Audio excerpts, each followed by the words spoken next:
1, 2, 3. Oke. Assalamualaikum warahmatullahi wabarakatuh. Waalaikumsalam warahmatullahi wabarakatuh. Alhamdulillah pada malam ini berkat pertolongan Allah kita wabil khusus saya sama Pak Casnadi diberi ruang dan waktu untuk berbagi pengalaman tentang atau perihal bagaimana caranya atau perjalanan awal mula untuk belajar zikir atau belajar thariqah, wabil khusus thariqah yang mu'tabarah gitu ya. Nah, saya mau bertanya dulu nih, narasumber apa nih? Gantian. Saya mau bertanya kepada Pak Cas. Siap. Istilahnya kan saya sedikit banyaknya tahulah tentang intelektual atau keilmuan Pak Cas gitu. Pak Cas, kira-kira Pak Casnadi ketika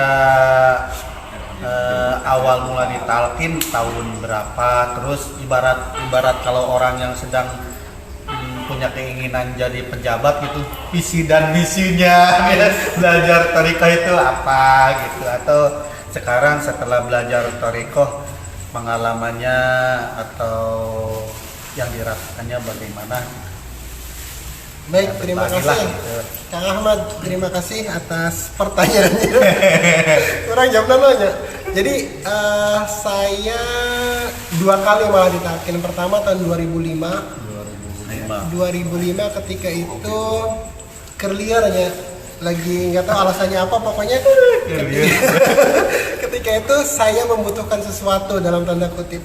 Jadi saya tuh nanya, saya perlu seseorang yang bisa mengarahkan, menenangkan hati saya. Nah, ketika itu saya diajak Pak Ustadz Salim ke sini, ke Cermin Hati waktu masih di sana. Dan waktu itu saya kayak jagoan banget. Ketika dijelasin Pak Ngerasa, iya saya udah gini. Ternyata Pak Ngerasa jawabnya, udah gini sekarang mandi, sholat tobat. Udah, ketika itu saya ditalkin. Udah tuh. Nah itu saya amalkan udah berapa lama, dan dari situ saja keajaiban udah mulai muncul. Keajaiban artinya apa yang selama ini saya takutkan, apa yang selama ini saya gelisahkan, apa yang selama ini jadi pertanyaan saya terjawab dengan zikir itu, dengan amaliyah yang meskipun saya belum maksimal, tapi dengan zikir itu kebuka semua. Udah lengkap tuh, satu babak saya udah ikut zikir. Kemudian ada satu sisi setelah semuanya selesai saya lupa lagi zikirnya, dan saya diingatkan ketika saya itikaf di Istiqlal. Itu ada seorang bapak-bapak yang bertanya kepada saya, kenapa mas kok pusing banget kelihatannya, katanya gitu. Iya pak, saya bilang saya lagi nggak kerja nih. Gak kerja aja pusing. Bisa ngaji nggak? Ya dikit-dikit mah bisa pak, saya bilang gitu kan. Ya udah sana wudhu, ambil Quran. Ini saya baca tuh Al-A'raf 205 cina gitu. Kemudian saya baca, kata namanya Pak siapa ya, saya lupa. Katanya apa tuh baca? Katanya suruh menyebut nama Tuhan dalam hatimu. Ya udah lakukan itu aja.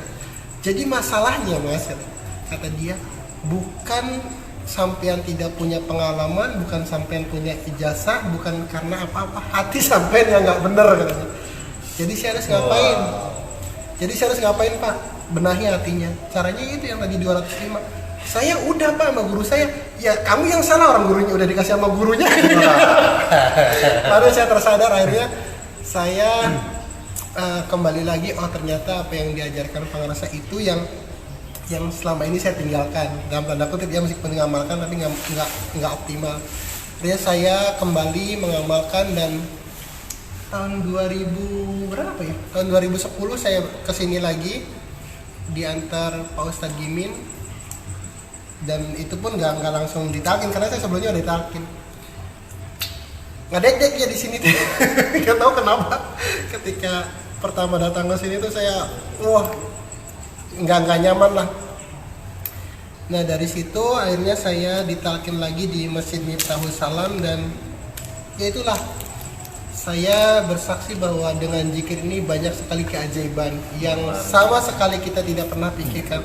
Bahkan apa yang kejadian-kejadian yang saya alami itu pernah dituangkan dalam sebuah buku, judulnya tuh Apakah Tuhan Itu Ada? Ya. Karena ternyata bukan maksudnya mempertanyakan keberadaan Tuhan, tapi justru dengan zikir itu membuktikan Tuhan itu, Allah tuh benar-benar ada gitu. Terasa gitu. Iya, terasa sekali.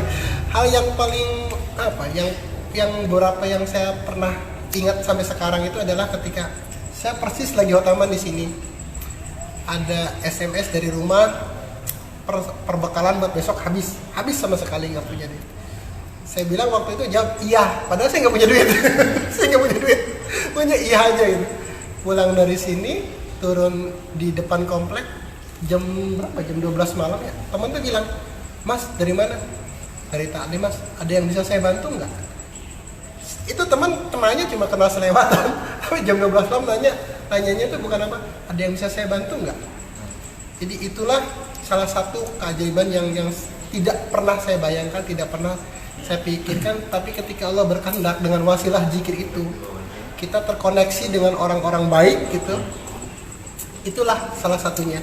Kemudian juga di pekerjaan ya alhamdulillah itu juga membantu saya untuk bisa stabil menghadapi kondisi di pekerjaan. Kemudian juga di rumah tangga alhamdulillah. Dan yaitu seperti yang diajarkan pengersa di sini pun saya di tempat lain, bahwa apapun masalahnya bukan masalah selama hati kitanya bener gitu kan. Iya. Nah itu yang di sini hati kitanya, jadi masalahnya tuh di hati kita bukan di mana-mana. Masalah itu hati kitanya. Iya, stabilitas hati kita. Jadi itu yang luar biasa. Jadi apapun masalahnya, baik secara ekonomi, baik secara sosial, baik di kerjaan, selama hati kitanya nyaman, insya Allah akan nyaman. Itu benar sekali yang apa yang diajarkan pengurus itu. Nah, terus kan saya lama nih nggak berjumpa sama Pak Casnadi. Terus dengar kan Pak Casnadi sering ditugasan ke luar negeri. Nah, kalau boleh saya bertanya, di luar negeri juga itu ada pelajaran zikir atau tariqah? Barangkali Pak Casnadi bertemu dengan salah satu ikhwan di negara lain atau gimana, punya pengalaman nggak? Zikir thariqah itu bukan hanya di Indonesia Purwakarta, saja. bukan hanya di Indonesia, Iya. di seluruh dunia ada, seluruh dunia ada. Dan yang salah satu keajaiban zikir itu, kita bisa dipertemukan dengan orang yang sefrekuensi dengan kita, meskipun kita nggak kenal. Ketika apa ya, ketika kita bertemu udah kerasa gitu. Oh Iya. ini Iwan nih, Energinya gitu. energinya Iya. sama. Di Thailand pun saya pernah di ketika saya mau ke sana, saya ada di sini udah disamperin kan, di Singapura ada disamperin gitu, padahal kami nggak pernah ketemu. Jadi apa ya, ketika kita disatukan dengan ilahi anta maksud Iya, itu betul, dengan niat yang sama, dengan frekuensi yang sama, ya kayak inilah, kayak siaran TV ketika nyatanya RCTI-nya nyambung KB, RCTI KB gitu kan. Jadi zikir ini bukan pelajaran baru, bukan ajaran baru, Iya. bukan hal baru, tapi hal yang memang sudah ada. Hanya kadang-kadang ada sebagian yang menutupinya, ada yang kadang-kadang malu mengakuinya, termasuk saya. Dulu saya apa ya, nggak, agak minder ketika ngaku orang thariqah itu. Kalau sekarang gimana? Ya, Berani vulgar? Saya malah justru bangga karena Iya. saya mengenal thariqah gitu. Apa yang salah dengan thariqah kan? Jadi dengan penjelasan Kang Abbas kemarin, saya sangat jelas banget bahwa thariqah ya adalah cara untuk mencapai kebersihan hati itu. Iya. Tanpa thariqah kita tidak akan sampai ke situ gitu kan. Begitu kan. Luar biasa sekali ternyata setelah kita bertanya, apalagi Pak Casnadi di tempat kerjanya sebagai seseorang yang punya jabatan gitu lah. Terus punya pengalaman ke luar negeri, ternyata di luar negeri juga banyak istilahnya orang-orang yang sudah mengamalkan thariqah. Nah, terus setelah itu ibaratnya keinginan yang lebih jauh lagi tentang pelajaran thariqah ini, apa yang menjadi keinginan kuat dari Pak Casnadi itu? Satu-satunya keinginan saya tuh ingin ngamalin tariko dengan bener. Dengan istiqomah Dengan gitu ya. istiqomah. Kemarin aja kakak abah kumaha rumusna Allahumma paksakan. Jadi bener, awalnya mungkin dipaksa. Jadi kayak kita nyetater mobilnya kayaknya kadang-kadang kan harus dipaksa dulu gitu, atau ngontel sepeda harus dipaksa dulu. Tapi kemudian jangan terus-terusan dipaksa kan. Ada hal-hal yang kemudian mendorong kita untuk bisa auto masuk ke zikir itu. Apa ya tujuan zikir apa sih? Jadi saya bisa menjawab banyak pertanyaan dengan amalia zikir ini gitu, tanpa harus membaca buku gitu kan. Dan zikir itu apa ya? Apa ini? Nyaman. Ya tadi kata Kang Dadang, pertama nyaman, tapi nyaman itulah kemudian jadi energi dasar untuk kita berbuat sesuatu. Iya. Kalau kata dulu ada yang pernah ceramah sih, dari energi yang nyaman itu kemudian bisa jadi cipta karya, cipta rasa, cipta berbagai macam cipta gitu. Kita bisa arahkan energi zikir ini untuk sesuatu yang lebih nyata. Dalam hal apapun, dalam pekerjaan, dalam kehidupan sehari-hari, dalam rumah tangga, dalam bersosialisasi, itu kita bisa mengaplikasikan nilai-nilai zikir ini dalam berbagai hal kehidupan, karena memang zikir itu ya ruh kehidupan itu sendiri gitu. Luar biasa. Ruh kehidupan itu sendiri. Jadi ibadah tanpa ingat ke Allah, ibadah naon. Sholat ingat naka utang, nyalain sholat. Zakat ingat naka hayang banyak rezeki, banyak kembaliannya, itu mah bukan zakat gitu kan. Haji hanya pakai topi putih doang ya belum haji dalam tanda kutip ya. Jadi roh ibadahnya itulah zikir itu bagi saya.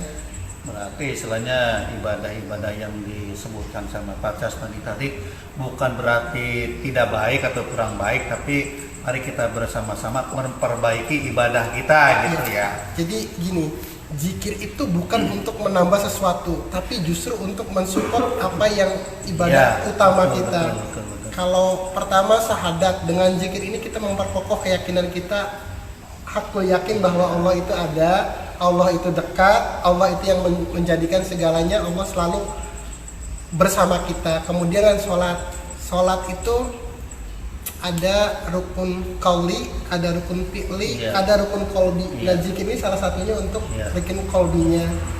Di puasa juga kita berkeyakinan bahwa jika tidak ada orang yang melihat pun ada Allah yang melihat. Itu adalah salah satunya buahnya dari zikir. Pun dengan zakat kita, pun dengan haji kita. Jadi zikir itu bukan karena ibadah yang sudah ada tidak lengkap, tidak. Tapi justru bagaimana kita melatih diri kita untuk bisa beribadah dengan sempurna, gitu itu yang saya tangkapkan. Ya, terima kasih atas penjelasan dari Pak Casnadi. Kurang lebih itu 20 menit ya. Belum. Jadi saya dalam kesempatan ini saya pengen pesan. Jadi pertama saya khususnya dan kepada Iwan sekalian, bahwa kita harus benar-benar berterima kasih, bersyukur kepada Allah, berterima kasih kepada Pangersa yang telah membimbing kita, bahwa apa yang diajarkan di sini ini, apa yang dikatakan Pangersa, apa yang disampaikan Pangersa itu sebenarnya adalah hal-hal yang luar biasa. Bukan hanya pelajaran anak TK, bukan hanya pelajaran anak SD, bukan hanya pelajaran anak SMP. Ini pelajaran S3 sebenarnya. Kalau saya baca-baca di buku S3. Iya, baca-baca di buku aplikasi apa namanya? Ilmu-ilmu modern, ESQ kita sudah belajar di sini, Law of Attraction kita dapat di sini. Kemudian banyaklah yang berbagai macam teori-teori kuantum ikhlas, kemudian automatic brainstorming, itu yang saya baca intinya tuh ke hati. Jadi kalau kita udah belajar di sini bener, itu kita nggak usah baca buku sebenarnya. Jadi sekali lagi kita wajib bersyukur dan berterima kasih bahwa apa yang diajarkan di sini itu luar biasa. Tinggal bagaimana kita mengamalkannya sesuai dengan apa yang diajarkan Pangersa, apa yang diajarkan guru. Insya Allah gak bakalan rugi. Pasti. Ya karena ketika kita ditalkin oleh seorang guru mursyid, ya apalagi oleh guru kita semua, oleh Pangersa, kan guru kita itu bukan hanya memberikan sebuah kalimahnya dan bacaannya saja, tetapi yang saya tafakuri ternyata di situ juga disimpan apa? Atau dititipkan karakter-karakter guru di dalam jiwa kita itu. Betul. Nah, makanya ketika kita istiqomah mengamalkan talqinan dari seorang guru, maka kita secara tidak sadari karakter-karakter guru itu akan apa ya? Akan ada lah di dalam kehidupan kita sehari-hari gitu. Iya. Makanya disebut tuh itu mah kalau kata peribahasa keterangan mah al ulama warasatul anbiya. Ternyata para ulama itu diwarisi, bukan hanya diwarisi ilmu saja, ternyata diwarisi juga karakter kanjeng nabinya itu. Nah, kita juga diwarisi mudah-mudahan karakter guru kita kepada kita semua ya. Iya. Itu yang saya nggak dapat di saya. Alhamdulillah dikaruniai apa ya, kemampuan untuk kalau nyari teori mah gampang lah. Iya. Di Google saya pakai teori apa tahu dalam sekian detik, oh udah tahu gitu. Tapi ada hal-hal yang tidak bisa saya temukan di Google tuh, itu karakter. Iya. Karakter sama adab. Jadi karakter itu mau teori apa Mbah Google tuh bisa. Mau teori kitab kuning ada, semua Iya, ada, semua ada. semua lengkap lah. Mau teori fikih, mau teori apa ada di situ. Tapi yang itu yang tidak saya temukan dari pangersa itu, ya Allah. Saya adab sama karakter itu yang tidak bisa kita baca sendiri. Ya. Dan itu pentingnya kita harus sering ketemu guru, sering berdiskusi, sering mendengar tausiah beliau, wajangan beliau itu, karena karakter itu nggak bisa dibeli, nggak bisa dipelajari. Betul. Tapi harus benar-benar kita belajar langsung bagaimana adab kita terhadap guru, bagaimana adab kita terhadap sesama. Nggak diajarkan di Google, di medsos tuh nggak ada. Bahkan itu yang justru paling mahal dari sebuah ilmu tuh, itu adab ya Kang ya. Betul, kalau di dalam kitab itu mah kan di kitab ta'lim ya. Afdalul ilmi ilmihal. Jadi ilmu yang paling afdal itu yang paling utama ketika ilmu tersebut menghasilkan sebuah karakter atau akhlak yang bagus gitu kan. Walaupun ilmu apapun, mau segudang, mau istilahnya sedunia, pemahaman atau keilmuan, kalau keilmuan tersebut tidak menghasilkan sebuah akhlak, menjadi sia-sia. Tapi sebuah ilmu tersebut menjadi ilmu yang paling utama disebutnya ketika ilmu tersebut kita amalkan dan hasil dari amaliyah itu menjadi sebuah akhlak dan karakter. Iya betul. Ya, tidaklah berilmu seseorang kalau akhlaknya masih jelek. Iya, gitu. betul. Tidaklah beragama seseorang kalau akhlaknya tidak baik. Iya. Gitu. Jadi akhlak itulah justru buah ibadah, buah agama tuh itu. Gitu. Luar biasa sekali lah kita di sini istilahnya diarahkan, dibimbing oleh pengerasa guru untuk mempunyai akhlak karimah. Jadi kemarin ada yang menarik Kak, dari ceritanya Kang Abah. Seorang guru tuh beliau punya bahan-bahan untuk dimasak, beliau punya resepnya, Iya. beliau racik sendiri, kemudian nah mangga cobian, silakan ikuti. Jadi bukan cuma teori, ini loh resepnya gitu, Iya. nggak dilempar gitu aja, ini resepnya, ini bumbunya nanti gini-gini, tapi enggak, guru tuh mencontohkan ini bahan-bahannya A, B, C, nanti takarannya segini, cara masaknya begini, nanti hasilnya seperti ini. Udah tinggal ikut gitu aja sebenarnya. Soalnya tuh mudah, tapi ini Allah memaksakan ya. Allah memaksakan. Dan satu lagi yang saya ingin sharing di sini, bahwa selama ini ada anggapan Thariqah itu hanya untuk orang wali. Iya. Ada orang yang kadang-kadang justru sebaliknya, ada orang yang malas, ada orang pinggiran, ada orang yang panjang angan dan sebagainya, ada konotasi negatif tentang Thariqah. Padahal justru sekarang kondisi saat ini membuktikan bahwa Thariqah itu adalah sebuah kebutuhan. Iya, betul. Banyak orang pintar yang akhirnya justru terhijab dengan ilmunya. Banyak orang kaya yang justru pusing dengan banyak duitnya. Banyak orang yang berpangkat tapi justru kabelit ke pangkatnya. Nah, justru Thariqah inilah yang kemudian akan bisa membuka, membebaskan mereka dari keterikatan duniawi. Karena tadi pengerasa kebahagiaan hakiki itu ya ada di sini.